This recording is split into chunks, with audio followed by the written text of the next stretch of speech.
Ok, podemos falar do Erasmo e dos humanistas? Eu já disse antes que humanistas não tinha o sentido que tem hoje. Quando a gente fala nos humanistas, eram pessoas que estudavam as humanidades. É o estudo das humanidades. O que são as humanidades? Para a gente entender hoje em dia. Hoje em dia ninguém estuda mais as humanidades. Mas naquele tempo as humanidades eram o estudo de línguas, o estudo de literatura e o estudo de história. Certo? Ou seja, estudo de coisas ligadas ao homem. Produção humana. A linguagem, a história, são coisas humanas. Quando você estudava, por exemplo, alguma coisa do mundo natural, aí já é encarado como uma coisa divina, porque foi Deus que criou. Mas aqui, línguas, história, literatura, uma produção literária, era considerado produção humana, e quem estudava isso estava estudando humanidades. Não tem o sentido que tem hoje, né? Humanista é aquele cara que só pensa no homem e que o homem é o centro do universo, né? Não é esse o sentido, tá? Não confundam. Esses humanistas também se preocupavam em reformar a igreja. E também se preocupavam em recuperar a Bíblia. O maior dos humanistas foi Erasmo de Roterdã. Mas antes de falar do Erasmo, vamos só mencionar 3 outros indivíduos importantes, inclusive para nós. Um alemão, um francês e um inglês. O primeiro é o Johannes Reuchlin. Ele é um humanista muito importante porque ele se tornou um especialista em hebraico. Desde Jerônimo, eu acho que não tinha aparecido na igreja um indivíduo que conhecesse o hebraico como o Reuchlin. E ele e os seus alunos foram responsáveis por preservar o Antigo Testamento hebraico para nós. Porque havia o desejo, por parte da igreja, de destruir todos os manuscritos em hebraico, por considerar que se tratava de escritura dos judeus. E esse cara, junto com os alunos dele, lutaram para que os manuscritos permanecessem vivos. O segundo, Jacques Lefebvre d'Etable. Esse sujeito aí é muito interessante porque ele foi um humanista francês, escrevia comentários da Bíblia e em 1512 ele já escreveu que a justificação somente pela fé era um ensino paulino. Era um ensino de Paulo, que Paulo ensinava que a justificação é somente pela fé. Tanto que, às vezes, os protestantes franceses marcam a data de 1512 como o início da Reforma. O francês tem essa mania, né, de querer dizer que é com ele. Então ali não foi muito diferente. Ele traduziu, esse Lefebvre traduziu também a Vulgata. Da Vulgata ele traduziu a Bíblia para o francês, a partir da Vulgata latina. Tá? Isso em 1530, e ele fez isso sob forte oposição da igreja.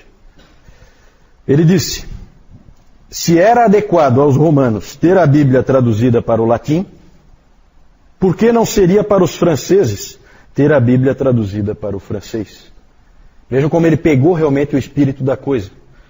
Né? Quando nós falamos do Jerônimo, nós já dissemos que o Jerônimo não tinha a intenção de aprisionar a palavra dentro do latim. Ele queria colocar a palavra na mão do povo, porque nessa época se falava latim. E o Lefebvre percebeu isso bem.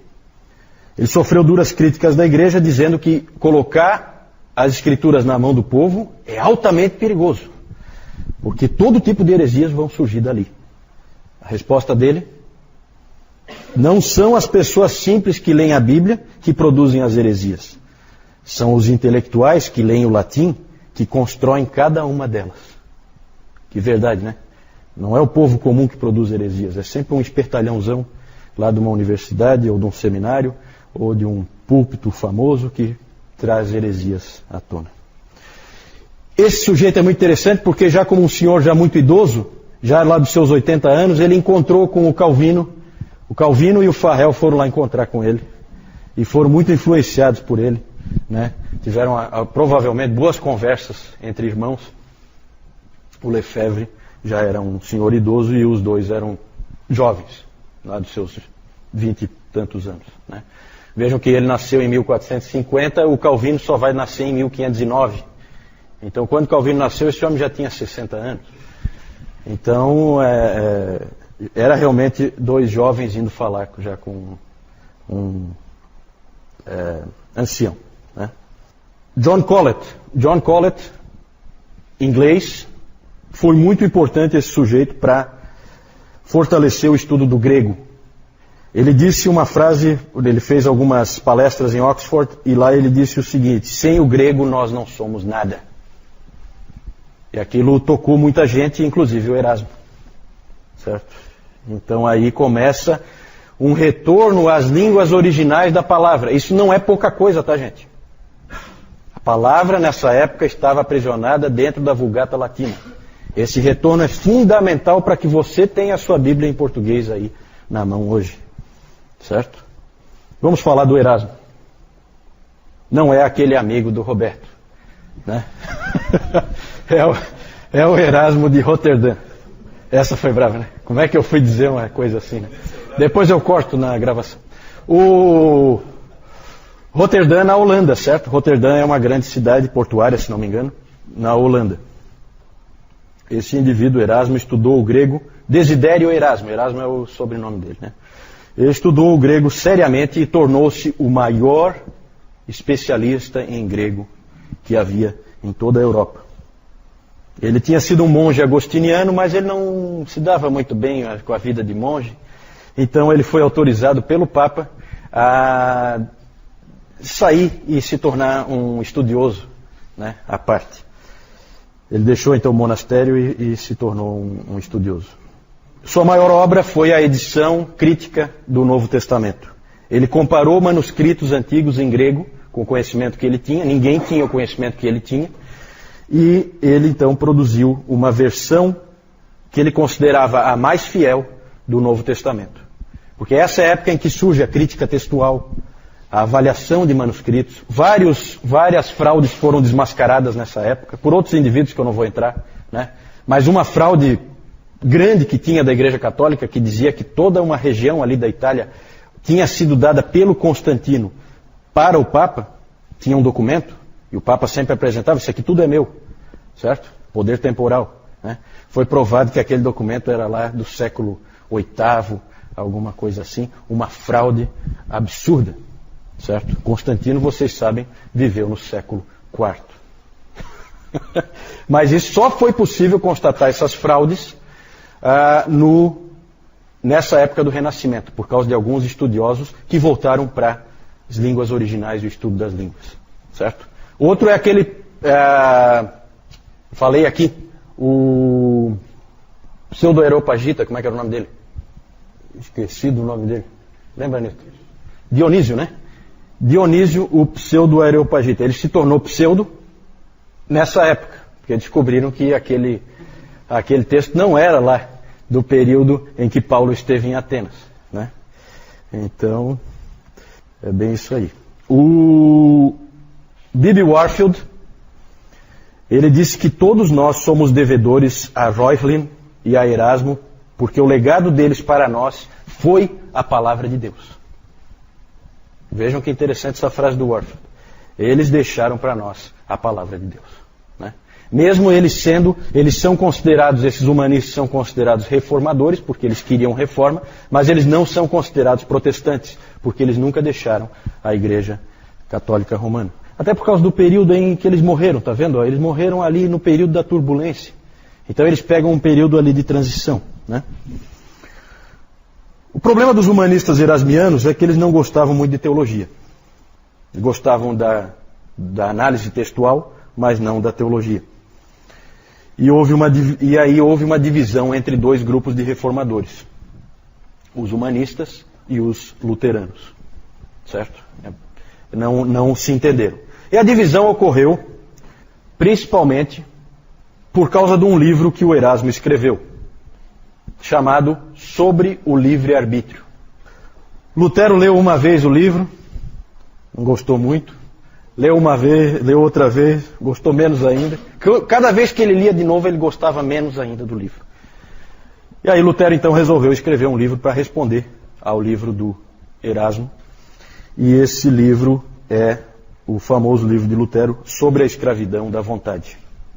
Sobre a escravidão da vontade, que nós temos um resumo, é só um resumo, porque esses indivíduos não escreviam livrinhos fininhos como esse aqui que eu estou mostrando, né? Mas nós temos um resumo, editora Fiel, Nascido Escravo, Martinho Lutero. É um resumo bem interessante ali, ele responde. Eu já disse algumas vezes que o Lutero queria muito mais, muito mais é exagero meu, né? Mas ele queria muito mais na predestinação e na eleição do que o próprio Calvino.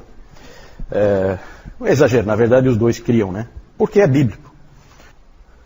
O Lutero admirava o estilo e a elegância do Erasmo, mas ele disse que estava atrás de substância e não de forma.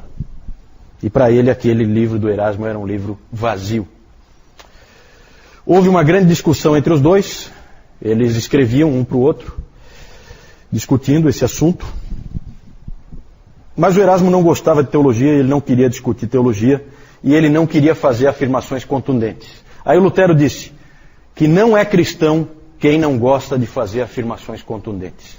Esse é o Lutero em ação, tá? Lutero é aquele indivíduo que, se tiver uma porta para arrombar, quem vai dar com os pés, pode ter certeza que é ele. Então ele é um indivíduo bem pitoresco, o Martinho Lutero. Entretanto, o Lutero ele agradecia ao Erasmo por ter focado no que é importante. E o que é importante é como que um homem é salvo e como que a graça de Deus é administrada. Então isso ele ficou contente porque o Erasmo não ficou discutindo coisas periféricas como papado, indulgências, coisas que são menos importantes. O mais importante o mais central é a graça de Deus, como que ela funciona. O Erasmo, no livro dele, apresenta de maneira habilidosa a visão semi-pelagiana da Igreja Católica Romana, certo? Em que o Deus concede graça para a salvação, mas o pecador tem dentro de si o poder de fazer o bem, e a nossa salvação depende de fazermos coisas boas, e que Deus sempre vai nos ajudar quando nós fizermos essas coisas boas, certo? Ele usava aquela ilustração, acho que até o Newton já citou uma vez essa ilustração, da criança que quer pegar uma maçã, certo? Ela quer pegar uma maçã na mesa, e vem o pai e ergue ela. E aí ela pega com a própria mão dela, mas com a ajuda do pai. Por vontade da criança, com a própria mão dela, mas com a ajuda do pai, ela então consegue pegar a maçã. Essa é a visão arminiana, essa é a visão semi-pelagiana, porque nessa época o Armínio não era nem nascido ainda, né? É a visão semi-pelagiana típica da Igreja Católica Romana. O Lutero, quando ele escreveu o livro sobre a escravidão da vontade, ele percebeu que aquela era a declaração dele da verdade. Ele era apaixonado por esse livro. Os luteranos, geralmente, por isso que eu sempre brinco que Lutero nunca seria um luterano, talvez eu esteja exagerando um pouco, mas os luteranos ficam desconfortáveis com esse livro, eles não gostam. Eles ficam assim numa situação difícil, já que eles são, na sua maioria, arminianos. Lutero era um indivíduo absolutamente firme na crença, na predestinação e na eleição, de maneira muito forte, como é peculiar dele. Ele sempre gostou demais desse livro que ele escreveu, e ele tinha orgulho, no bom sentido, desse livro. Só mostrar para vocês aí rapidamente: Reuchlin, Lefebvre, Colette e Erasmo de Roterdã. Esses 4 que nós falamos, humanistas.